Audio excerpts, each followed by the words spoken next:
Welcome, welcome to It's Okay. It's okay to talk golf. And I'm your host, Kay McMahon. And we have a great show lined up for you today. We're going to talk a lot about the history of golf. We're going to talk about the rules of golf.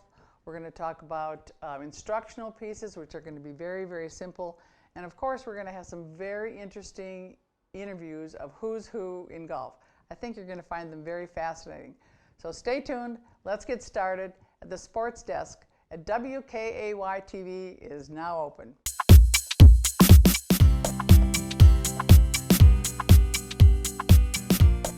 Back in the day. So we're going to talk about two things today of what happened back in the day and some interesting terms. The number one thing we're going to talk about is the word for. Why do we always use the word for? And the second thing we're going to talk about today is why are there 18 holes of golf? Who came up with 18? But let's start off with the word for. So it's kind of interesting when we think about that. We know that Mary Queen of Scots started playing golf about 400 years ago.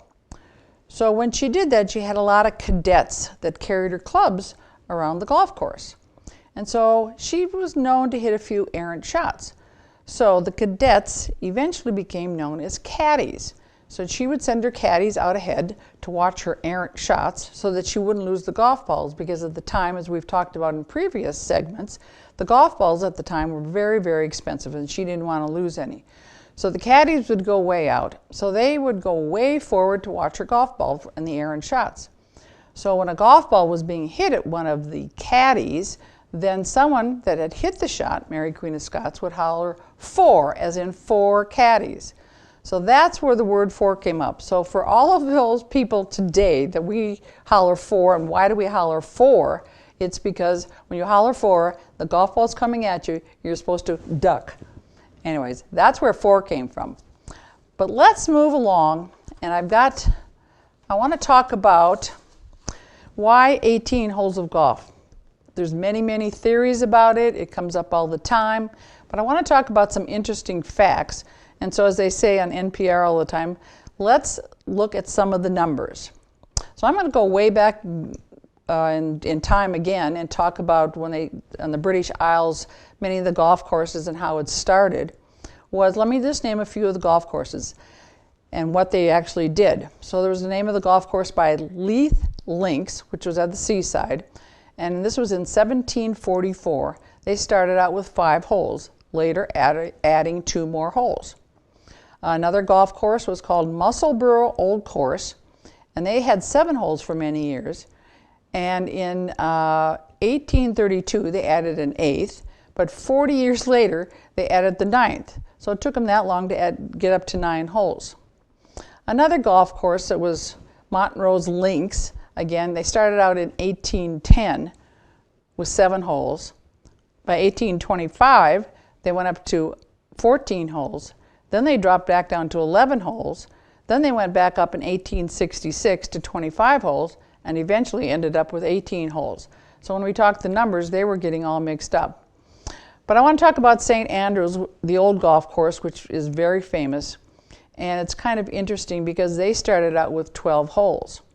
And what they really did was the first 4 holes were pretty short, so they combined them into 2 holes. So it ended up being 10 holes out and 10 holes in. And what the out means is that they played out on the links and then they played back into the golf course or into the clubhouse. So on scorecards today, you'll still see the front 9 is called out and the back 9 is called in, because they were playing out and they were coming back in. But some of the interesting facts about that were that the holes were the same. So then they started to have double greens and big greens with 2 holes on each one, so that what happened was when the golfers were playing out and the golfers were coming in, they were playing the same hole, so sometimes there was a traffic jam. So then that's why the flags then started to be different colors. So the white flags were on the way in and the red flags were on the way back into the clubhouse, so they had different colors. But the interesting thing about, we're still talking about 18 holes of golf, that in the rule book in 1842, the royal agent then laid down an 18-hole round, even though the golf course at St. Andrews was not 18 holes at the time. So rule number 1 in the rule book was 1 round of the links, or 18 holes, is reckoned a match unless otherwise stipulated. So they still left the door open that it could be 18 holes or anything else because you could stipulate whatever you wanted. But the most interesting fact about back in the day is that in 1950, an 18-hole round of golf was officially called a stipulated round in the rules of golf. It wasn't until 1950 that 18 holes was actually a round of golf. But those are just some of the facts and some of the numbers. What I really want to tell you is what I think is the real story of why it's 18 holes. Because at that time it seemed like they had a lot of confusion over the numbers. So if we go back 400 years, and we know the Scots made also, besides playing golf, made a great beverage called Scotch whiskey. So the early players of the day, before it really became a sport, sometimes even without rules, would take to the seaside with their sticks and their rocks, and they would go out with a bottle of scotch. Every time they finished a hole, they would then take a swig of the scotch. And so they then played as many holes as the bottle would last. Well, as it turned out, a bottle of scotch, for the most part, lasts 18 swigs. So once the bottle was empty, the play ended also. So therefore, 18 holes of scotch is because there was 18 swigs of good Scotch whiskey. So therefore, I want to say the reason why golf courses are 18 holes is partly an accident of history. So I want to leave you with that thought today, and that's why we have 18 holes of golf.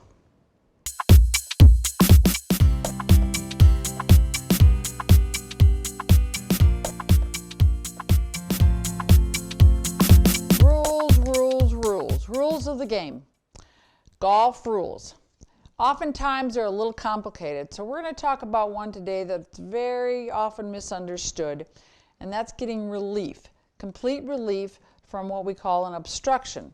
And in this particular case, we're going to simulate we have a cart path right here. So when we have a cart path, we do not have to hit off the cart path because that would be an obstruction. An obstruction basically means that something is man-made. So we're just going to talk about a cart path today and how we would then have to take relief from the cart path. The term is called, you have to find your nearest point of relief, which simply means it's not the nicest, but you have to find the nearest. So let's talk about that.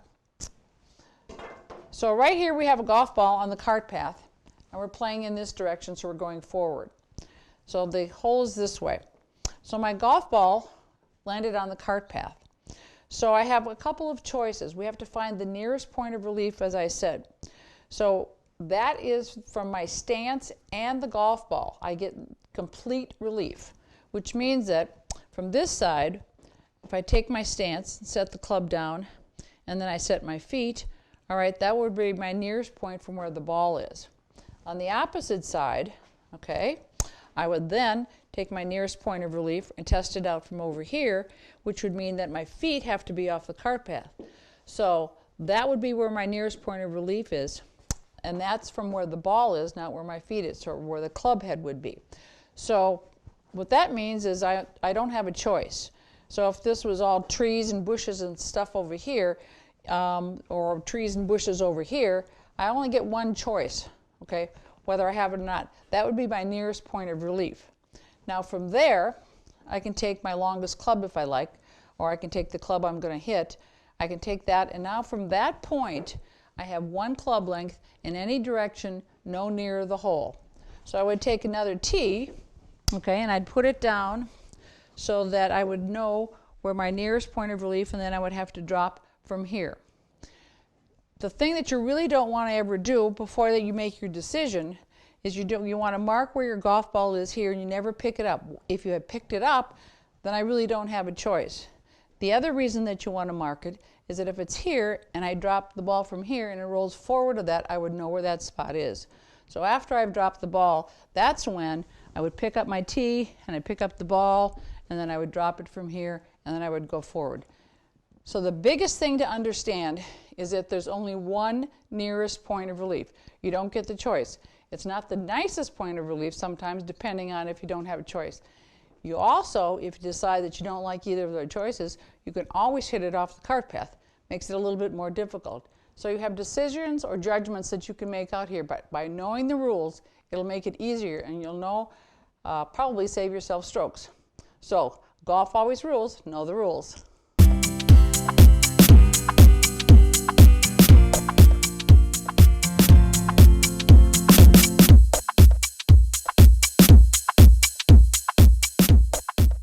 Let's see what our next letter has for us.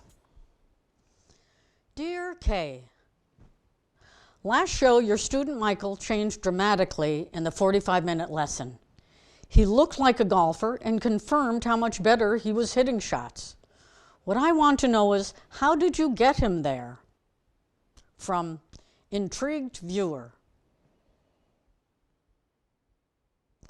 So this one is about our favorite producer, Michael. So I know he's here somewhere in the studio. So we're going to bring Michael in live and show you exactly what we did with Michael, how we changed his swing in a very short amount of time.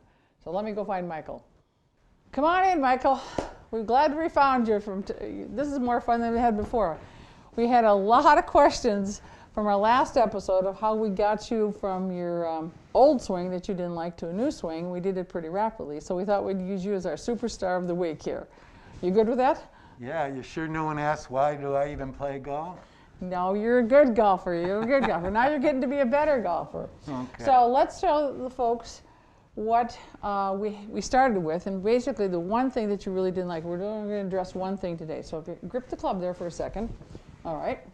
And when we had you down here at impact, as you came through, okay, I'm just going to pull you a little bit, okay? So this foot slipped a big time, so move that foot out, and this guy bent a big time, and you had this big old chicken wing over here that we call a chicken wing. This arm bent, the wrist flipped, the club face was wide open, and you had a big old slice that you didn't like, and you lost a lot of distance, especially with your driver, because it just gets a little bit bigger. So we wanted to, first of all, get rid of this, stop this guy from moving, even though you were trying to turn your hips, you kind of look all twisted and off balance. Okay. We don't like you off balance, do we? No. All right. Not good. Not good. Okay. So let's just bring you up here for a quick second. Okay, and we're going to talk about that the shaft and your arms look like the letter Y. So first off, we wanted to explain where the club head has to be in relationship to your body the whole time. So if we had a big old beach ball up here, and we wanted to hit it since it's so nice outside, all right, we could take a little trip to the beach, but that's a whole nother episode. We're going to take your Y, and we're basically going to turn you 90 degrees this way, okay? The club head basically stays square because the leading edge is perpendicular to the ground, or we have a little arrow on the club that stays up. It's still in the center of your chest. We would then turn you back. We'd hit our big old beach ball this way. You're doing great. We would go this way. The leading edge would be up, and that means we'd hit the ball straight. And we have nice width on both sides or extension on both sides. Now, can I have the club for a second? Good. Hold my hand. Now, everybody talks about weight transfer, trying to turn your hips. We're not going to turn your hips, okay? Okay. All right. We're going to pretend, and this is a Kayism, a definite Kayism. We're going to pretend I have a run in the back of my nylons or my pantyhose that are a thing of becoming obsolete. But we're going to pretend I have a run in the back of my right nylon. We're going to take our back knee, and we're simply going to turn it as if I'm looking at the run of my nylon. Go ahead. You can do it with me. Good. And so when you do that, your hips actually get turned by releasing your knee. Oh, yeah. Simple turn. Oh, right. Without trying to turn. Without trying to turn. It's your leg that turns your hips. It's not your hips. Your hips turn your shoulders, and that's what helps create our big slice. So let's do it again from up here. So one more time. So we're up here. So we're going to turn 90 degrees this way. Just 90 degrees. No more. All right? It's all right. Everybody wants to turn like it's in a barrel. Forget the barrel business. It's just a 90-degree right-hand turn. We come back to this way, start to release your knee, do your nylon, and we have nice extension on both sides. Yeah, smooth. Okay, so from down here, let's go down to the address position. I want you to pretend like this is a clock. 6 o'clock is down there, 12 o'clock is above our head. These are the little hands of your clock. So we're going to turn you over here to 9. So do your same thing again. Club head's in the center of your chest. You have nice extension here. Both arms are the same length they started. Back down. Good, good, good. And out to here, and you're pointing out. Just stand a little straighter up. There. Let's do it one more time. Yeah, I kind of fell back. So all we're going to do again is turn it back that way. Good. Back down. Release your knee and just stand straight up. There you go. Very good.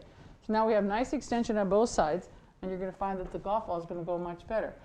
So we began with the foundation here. You can just relax and bend your arms for a little bit. We first started with just that foundation, and then we built on that. What you really want to do is to get that Y, and then when your back leg, like we did this again, just release your knee to me again. That's actually what turns your hips. So we're using your legs better to turn your hips as opposed to the reverse of what everybody said.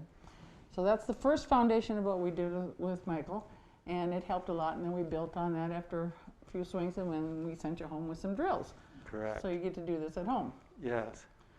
Did it help a lot? Definitely. What I noticed was by just turning my legs to turn my hips instead of using my upper body to turn my hips, it was much smoother. I thought the ball wasn't going to go as far, but it went further with less effort, I guess is what I'm trying to say.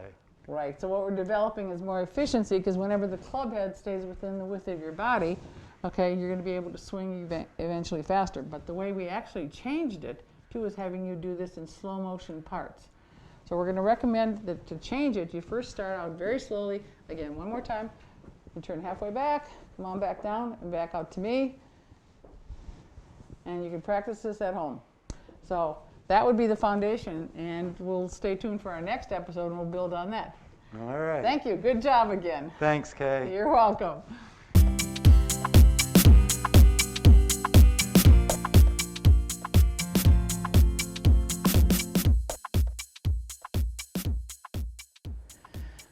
To change or not to change, that always is the question about one's golf swing. So today I've got my good friend Joanne Warren here, and we've been knowing each other for a number of years. So we've been working on a few. So we've been working on your golf game.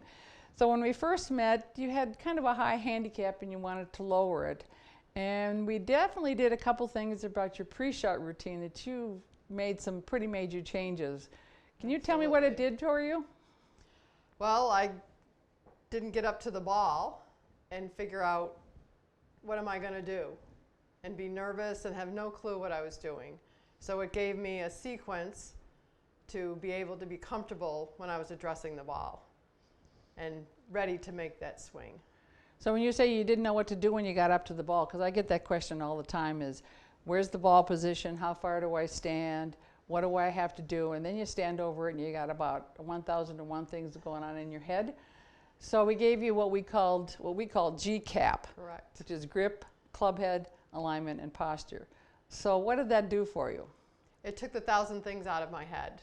So instead of worrying about what to do, where to stand, the 1,000 things that people are telling me to do, it was just a very easy, I just used the GCAP routine. Did you do it on just your woods, your irons, or did you Every shot. every shot? Every shot.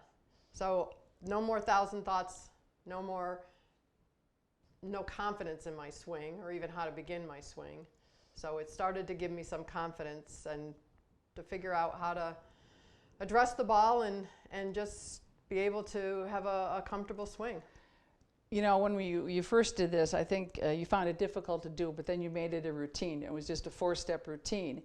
And if I remember correctly, that first year when you played in the summertime, you came back and you told me you won a number of things.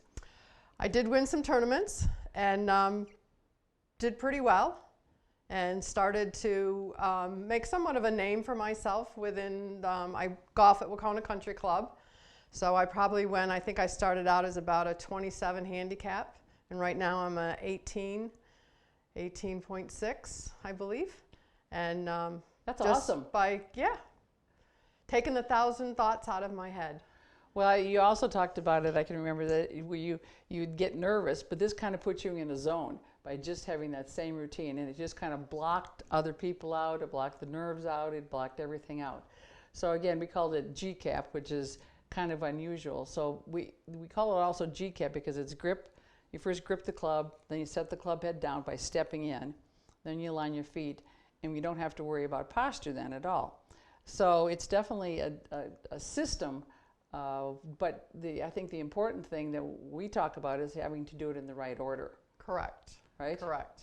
So can we demonstrate that for our viewers, so what we did? Oh, absolutely. Okay. Absolutely. So we're going to pick the club up first, the GCAP. Okay, we first get our grip with the club up in the air. So put your grip on there, just like we used to do. And then we're going to step in, set the club head on the ground, that's the seat, and then we set our feet, which is our alignment. All right, and it automatically fixes our posture position. You don't have to even think about it. So rule number 1, you got to look good at eduKaytion golf. That's exactly right. So you're looking great. That's why I wanted to bring you in, so that because people always ask me, you know, what do I do? How far do I stand? But the club, every club is different, so it tells you where to stand, how far to stand from the ball, and then you've eliminated a lot of things. So good job. Thank you for coming in, and we hope we get that handicap down from 18 maybe down to a 12. Oh, that would be great. I'm continuing to work on the game. Good. All right. Yeah. Thanks very much. So to change or not to change, the changes are always can be easier than you think by just doing them in the right order.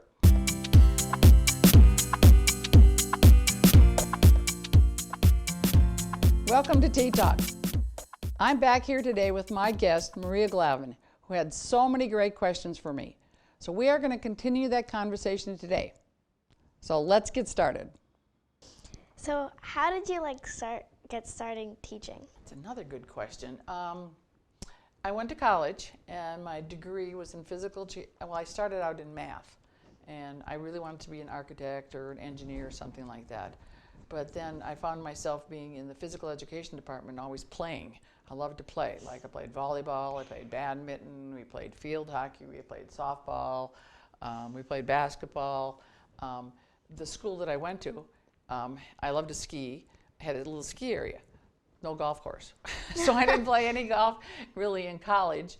But my degree is in teaching, and I think I was born to be a teacher. So I always wanted to be a player. I first wanted to be a player so that I get to be famous, so then people would come take a lot more lessons. But I kind of had it backwards because I really love teaching, and I think it's one of the best professions in the world. So I have so much fun teaching, so it's not like a job. It's kind of like I'm still playing all day long, but it's teaching. And it's fun when I see everybody go, I can actually do this. Yeah. So what's your favorite teaching story? I think I could probably put it into a conglomerate of people of the way I teach it now. But I've learned a lot about teaching, and I'm still learning all the time. My favorite teaching story is it's a whole bunch of people, after we give them information and they come up and they go, well, it's so simple. And I go, well, I can make it complicated. And they go, well, no, you don't need to do that because it's already complicated enough. So I get that feedback all the time from everybody is the way we teach it, it's so simple, and they know that they can then do it. So I think, and then when you see the aha in somebody's eyes, I think that overall, so it's not just one person, it's just a whole bunch of people is what it is. Yes. So when you were still playing golf, what is one tournament that you would want to like redo over? I went to what's called 9 qualifying schools to get on the LPGA tour. So there was one that I missed by a shot 3 different times, which was pretty big. But there was one I can remember when I was actually in Florida. And I was on the last day, and all I had to do was par the last 3 holes in. And I hit a great tee shot on the 16th hole. And we went out there with my caddy. I had a really good caddy at the time. Yeah. And we couldn't find the golf ball. It was supposed to be in the center of the fairway. Oh. Right? And so it had bounced somehow 30 yards to the left and was behind a little bush. And I remember this to this day. And the wind was blowing, and there was water on the green, by the green on the left-hand side, and we either had to hit it way to the right or hit it at the green. So I hit a really, really good shot, but the wind took it and knocked it into the water. Oh, no. Oh, yes.